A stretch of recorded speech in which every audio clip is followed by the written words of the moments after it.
Pertama saya mau coba menjelaskan kaitan dengan tupoksi BK. BK sesungguhnya lembaga yang memang dipersiapkan oleh peraturan bagaimana menegakkan tata tertib dan kode etik. Lantas pertanyaannya, bagaimana banyak anggota dewan yang tidak melaksanakan dalam rapat-rapat. Perlu saya sampaikan, Tangsel itu adalah daerah transisi. Produk-produk yang harus dilakukan banyak sekali. Bahkan banyak kegiatan-kegiatan anggota dewan yang lantas menumpuk.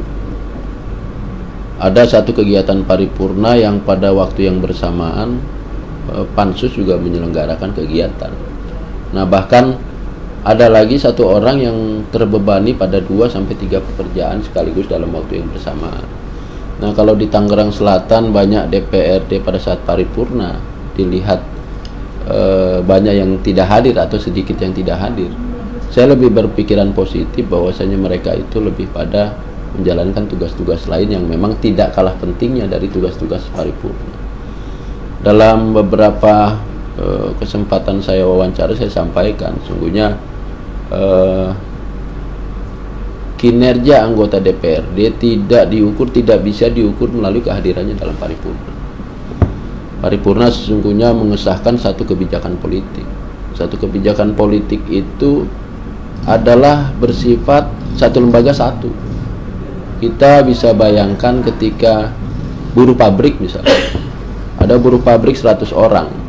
Ketika 10 orang saja tidak masuk, maka produktivitas atau produk akan berkurang. Berbeda dengan kebijakan politik.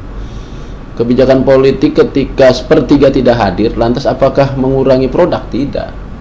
Tetap saja produk kebijakan politik akan tetap, dan itu yang kemudian bisa diukur kinerja DPRD. Jadi kinerja di DPRD tidak bisa dia bersifat personal. Kinerja DPRD adalah produk kelembagaan yang kolektif kolegial.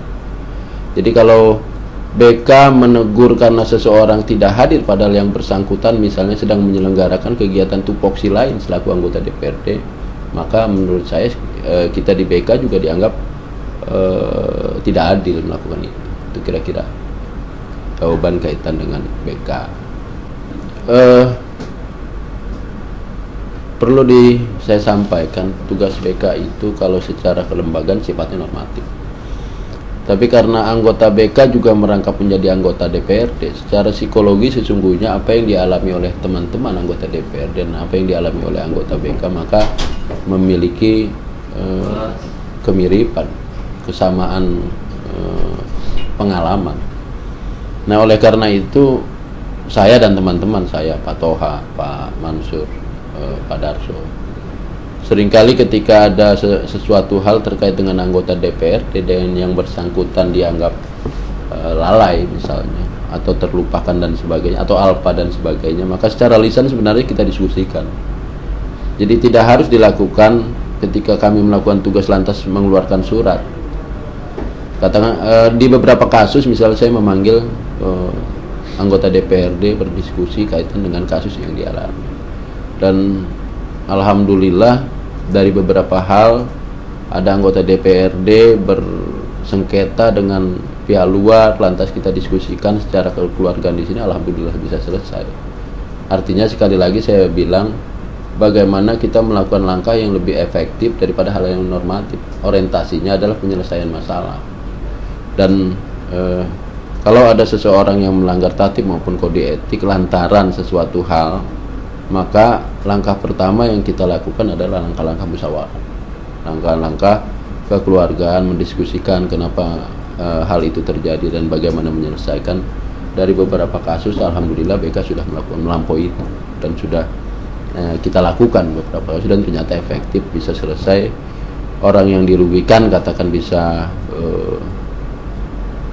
selesai hak-haknya, dan ada anggota dewan yang merugikan pihak lain juga legowo karena memang urusannya bisa selesai dengan cara kekeluargaan. Itu juga langkah-langkah lain yang menurut saya juga penting, karena anggota dewan maupun dia BK ataupun non BK kan tetap saja memiliki masalah yang sama dan persoalan-persoalan yang sama. Itu. Kalau bicara objektivitas kan fungsi kelembagaan. Objektivitas adalah fungsi kelembagaan di mana kita harus bisa menempatkan porsi kita sebagai anggota BK dan porsi kita sebagai anggota DPRD. Ada kalimat yang mengatakan ketika BK itu melakukan tugas-tugasnya maka dianggap jeruk makan jeruk. Kan secara personal sebagai sesama anggota dewan bisa iya, tapi kalau kita bicara bahwasanya fungsi kita ada dalam rangka mengawal dan menjaga, mengantisipasi terhadap teman-teman sehingga tidak melanggar peraturan atau tidak melanggar tata tertib dan kode etik, kan sesungguhnya tidak bisa dikatakan jeruk makan jeruk. Justru fungsi BK adalah mengantisipasi agar teman-teman anggota DPRD lainnya untuk menyimpang dari atau melanggar dari tata tertib dan kode etik itu sendiri.